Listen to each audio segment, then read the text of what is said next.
انسان کی زندگی میں کچھ چیزیں ایسی ہوتی ہیں جو بے پناہ پریشانی پیدا کر دیتی ہیں۔ کچھ انسان کی سوچیں ایسی ہوتی ہیں جو اسے توڑ کے رکھ دیتی ہیں۔ ان میں سے جو سب سے بڑی چیز ہے، جو بڑی ہی انسان کو پریشانی میں مبتلا کر دیتی ہے، اس کے لیے زندگی کے شب و روز کو گزارنا انتہائی مشکل کر دیتی ہے، وہ چیز ہے اللہ تعالیٰ کی رضا پر راضی نہ رہنا۔ انسان جب زندگی اس طرح کی بنا لیتا ہے کہ کیوں نہیں ہوا اور کیسے ہوگا اور اسے ہونا چاہیے تھا اور میں نے محنت کی تھی اور میں نے پوری اس پر صلاحیت لگا دی تھی، پھر یہ کام ہوا کیوں نہ، یہ چیز اسے پوری طرح اندر سے توڑ دیتی، یہ انسان کو روحانی طور پر پوری طرح کھوکھلا کر دیتی۔ اللہ تبارک و تعالیٰ کے بندے کی شان یہ ہوتی ہے کہ خوشی ہو، غمی ہو، راحت ہو، تکلیف ہو، نعمت ملے نہ ملے، الغرض ہر اچھی اور بری حالت پر وہ جو پوری طرح رب کی رضا پہ راضی رہتا ہے، اللہ تعالیٰ اسے سکون عطا فرما دیتا ہے، شکوہ نہ ہو، واویلا نہ ہو، شور نہ ہو۔ پورے طور پر جو بندہ رب کی رضا پہ راضی رہے، اس کے فیصلوں کو تسلیم کرے، ہر حال میں اللہ تبارک و تعالیٰ کی رضا پہ راضی رہے۔ ہاں ایک چیز ہے کہ وہ گناہوں والی زندگی پہ راضی نہ ہو، ظلم و ستم پر راضی نہ ہو، اس کو چھوڑنے کی، توڑنے کی کوشش کرے۔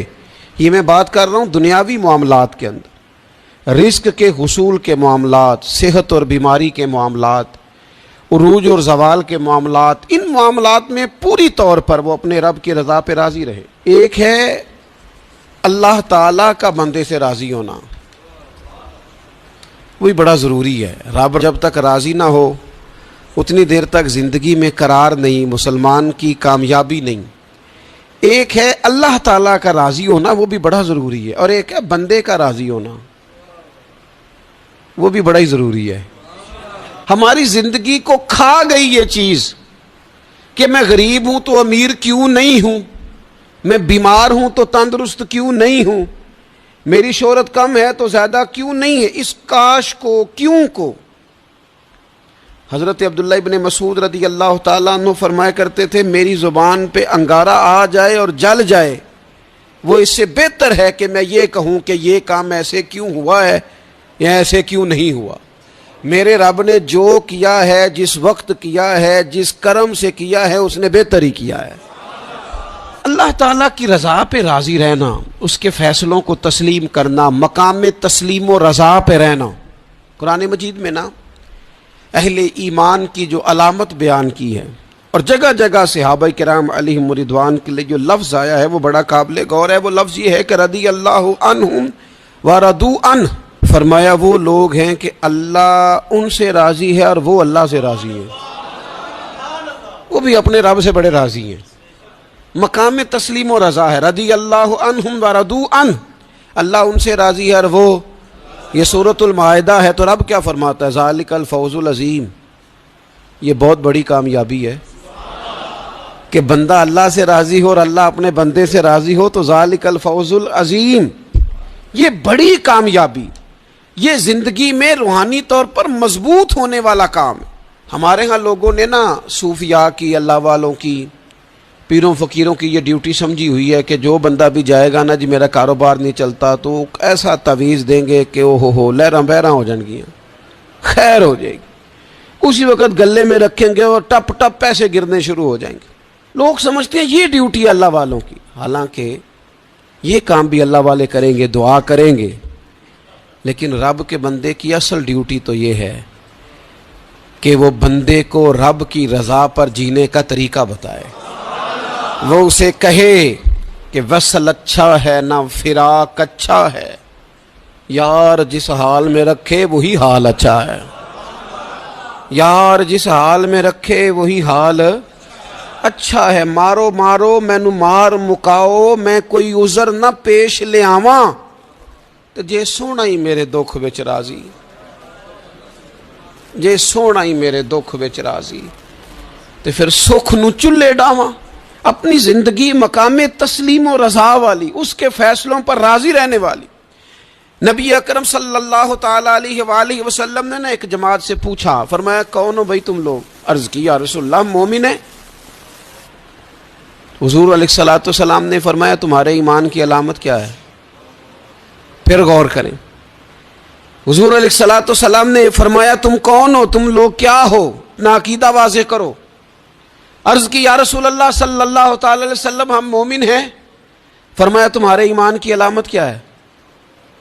انہوں نے عرض کی یا رسول اللہ رب نعمت دے تو شکر کرتے ہیں، آزمائش ڈالے تو صبر کرتے ہیں، اللہ کے فیصلوں پہ راضی رہتے ہیں۔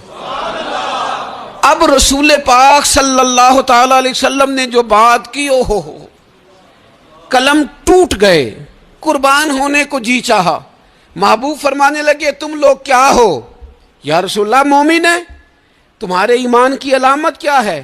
حضور علامت یہ ہے کہ رب کی رضا پر راضی رہتے ہیں، مصیبت ڈالے تو صبر کرتے ہیں، اگر کبھی مشقت آ جائے تو صبر کرتے ہیں، اگر وہ نعمت دے تو شکر کرتے ہیں، گویا ہر حال میں رب کی رضا پہ راضی ہیں۔ اب محبوب کریم نے کیا فرمایا؟ حضور فرمانے لگے اللہ کی قسم تم مومن ہو۔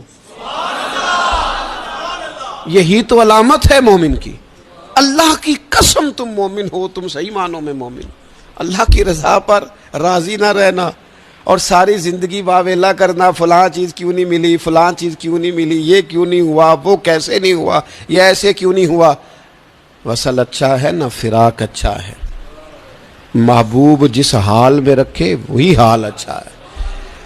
اپنے آپ کو اللہ تبارک و تعالیٰ کی رضا میں ڈھالنے کی کوشش کریں، اپنی طبیعت کو مائل کریں، اور اگر یہ نصیب ہو جائے اللہ کی رضا پہ راضی رہنا، تو یہ صرف اللہ کی رضا پہ راضی رہنا نصیب نہیں ہوگا، سکون بھی نصیب ہوگا، سجدوں کی لذت بھی نصیب ہوگی، قرآن پاک کی محبت بھی نصیب ہوگی، محبوب پاک سید عالم صلی اللہ تعالی علیہ وآلہ وسلم کے دین پر عمل کرنے کا جذبہ بھی بیدار ہوگا۔